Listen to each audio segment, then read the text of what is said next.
जैसे पार्थिव पूजन करने वाली मेरी जीजियां जो पार्थिव का पूजन करती हैं, मिट्टी का शिवलिंग बनाती हैं, घर में गमले के अंदर पार्थिव पूजन कर लेती हैं, मिट्टी का शिवलिंग बना लेती हैं, मिट्टी के शिवलिंग की पूजन कर लेती हैं। मिट्टी का शिवलिंग, याद रखना ये पार्थिव शिवलिंग कोई साधारण नहीं होता। 15 दिन हो गए, दुकान नहीं चल रही है, व्यापार नहीं चल रहा है, कष्ट हो रहा है, घर में 1 रुपया नहीं आ रहा। प्रैक्टिकल करना, कहीं सियोर वाला महाराज झूठ बोलकर तो नहीं जा रहा, प्रैक्टिकल कर कर देखो। और बिना प्रैक्टिकल के रहना मत। ये दुनिया के लोगों ने सबने प्रैक्टिकल करा। जिनका गर्भ नहीं ठहरा तो उन्होंने सफेद आंकड़े की जड़ का प्रैक्टिकल करा, जिनको नौकरी चाहिए थी उन्होंने बेलपत्र पर शहद का प्रैक्टिकल करा, सबने प्रैक्टिकल करा। तुम भी प्रैक्टिकल कर कर देखो।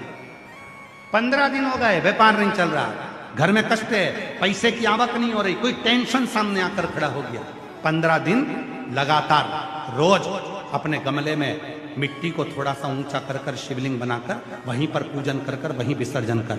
उसी मिट्टी को विसर्जन करने से पहले थोड़े से शिवलिंग का पानी अपने घर के दरवाजे पर लगाना प्रारंभ कर।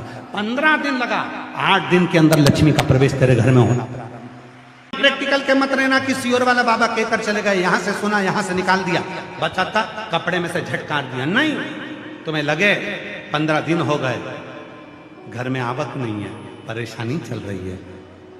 अपने ही घर में जो भी पौधा हो, जो भी पौधा, उस पौधे की मिट्टी को थोड़ा सा उठाओ, पार्थिव शिवलिंग बनाओ, उस पे जल चढ़ाओ, पूजन करो, दीप लगाकर प्रार्थना कर कर उसी का थोड़ा सा जल अपने दरवाजे पर लगाओ और बाद में पार्थिव शिवलिंग को वहीं पर उसी गमले में ही विसर्जन कर दो। 15 दिन तक लगातार प्रदोष काल में कर कर देखिए, मेरा शिव ऐसी करुणा करेगा, 15 दिन के अंदर ही आपको खुशियां मालूम पड़ेंगी। अब थोड़ा ध्यान दीजिए, शिव जी के मंदिर में एक बेलपत्री आप शंकर भगवान को चढ़ाते हो। कितनी बेलपत्र? एक चावल का दाना शिव जी को चढ़ाते हो। कितना चावल का दाना? एक बेलपत्र, एक चावल का दाना। यदि हम एक बेलपत्र भी शिव जी को समर्पित कर रहे हैं तो वो बेलपत्र भी 5 गुना हो जाती है शिव को समर्पित करते से। एक चावल का दाना यदि हम शिव जी को समर्पित करते हैं तो वो चावल का दाना भी 5 गुना हो जाता है शिव को समर्पित करते। शिव जी के कान में 2 कुंडल पद्म और पिंगल जो हर तरह से टूट चुके थे, जिनके जीवन में कष्ट ही कष्ट भरा हुआ था, वो पद्म और पिंगल शिव की साधना में तुमरुका जी के कहने पर मिला था। तुमरुका जी के कहने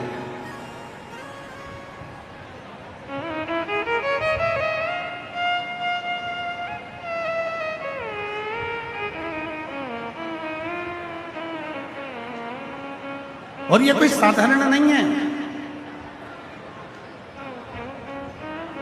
किसी शिव भक्त का जीवन में एक बार भी यदि आपने कहना माना, शिव साधना करना प्रारंभ करी, शिव भक्ति करना प्रारंभ करी, शंकर की उपासना करना प्रारंभ करी, उसका फल मिलता। कोई सच्चा मिले तो, नहीं तो आज के जमाने में तो आडंबर दिखावा बहुत हो। कोई सच्चा मिले। शिव महापुराण की कथा कर रही है, भगवान शंकर का चरित्र कर रहा है, शिव तत्व कर रहा है, शंकर जी की कथा कर। पद्म ने पिंगल से कहा, हम दोनों सर्प हैं, पर मैंने तुमरुका जी के मुख से एक बार सुना है कि यदि पूर्ण भरोसे के साथ यदि शिव जी से कहा जाए, मेरे शंकर भगवान हिंदी, अंग्रेजी, गणित ये सब भाषाओं को नहीं जानते, मेरे शिव तो केवल प्रेम की भाषा जानते हैं, इसलिए हम जब शिव को पुकारे तो प्रेम की भाषा से, प्रेम की भाषा।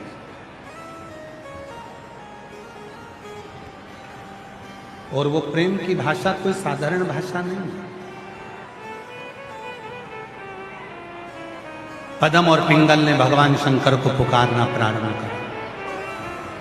एक वृक्ष की, पंच वृक्ष, बड़का पेड़ आंवले का पेड़, पीपल का पेड़, बेलपत्री का पेड़, शमी का पेड़, ये वो वृक्ष हैं जिनकी छांव में बैठकर यदि भगवान शिव के मंत्र का उच्चारण करा जाता है तो वो मंत्र अपना एक कार्य करना प्रारंभ कर देता है, फल देना प्रारंभ, वो फल देना प्रारंभ। महाराज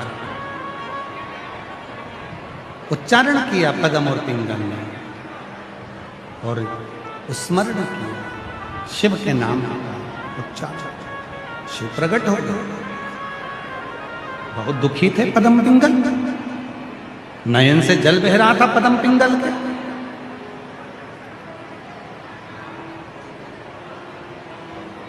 शिव जी ने दोनों को अपने हाथों से उठाया, भगवान भोलेनाथ।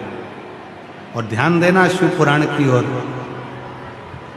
दुनिया त्राण देगी, दुनिया अपशब्द कहेगी, दुनिया ताने देगी, दुनिया अड़ा टेढ़ा कहेगी, दुनिया आक्षेप लगाएगी, दुनिया गाली देगी, दुनिया ठोकर लगाएगी, पर घबराना नहीं।